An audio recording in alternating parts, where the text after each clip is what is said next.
Well, the devil's in the details. This is In Through the Outdoors, and I'm your guide, Jason Walter. This is the story of Devil's Lake, originally known to locals as Minnewakan, meaning Spirit Lake. Some interpreted the name as Bad Spirit Lake. It's likely Anglo-Americans confused the idea of bad spirits or devils with bad water. It was a brackish lake with high salinity, sulfate, carbonate of soda, lime, magnesium, and iron sufficient to affect water quality. In 1882, when the city of Devil's Lake was founded, it was at a relatively high level. In 1883, the lake reached 1,439 feet above sea level. In the late 1880s, it covered about 85,000 acres. Devil's Lake was well known as a great fishery, mostly Northern Pike in the late 19th century. Some people reported catching fish with pitchforks. The city built a pier out about 1 mile from shore where people could board a steamboat for a ride to stops including Fort Totten, Minnewakan, and Grand Harbor. They also carried mail and freight like farm equipment and seed to Graham's Island.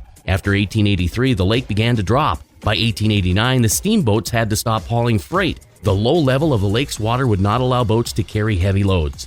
In 1890, the water level in Devil's Lake was only 1,425 feet. The shrinking lake caused the salt concentration to double by 1920. The salinity created a deadly environment, and there were virtually no fish to catch in Devil's Lake for several decades. Some thought about bringing fresh water to Devil's Lake in 1888, but that never happened. It continued to fall until 1940. Then slowly began to rise, but in 1993, the level dropped. Then, a wet cycle caused flooding. Devil's Lake rose nearly 32 feet, consuming roads, homes, communities, farmland, and more. Since 2011, it has averaged 1,454 feet above sea level, covering a massive 190,000 acres. I'm Jason Walter, and that's In Through the Outdoors. Find more at ChasonWalter.com. Be safe, and thanks for listening.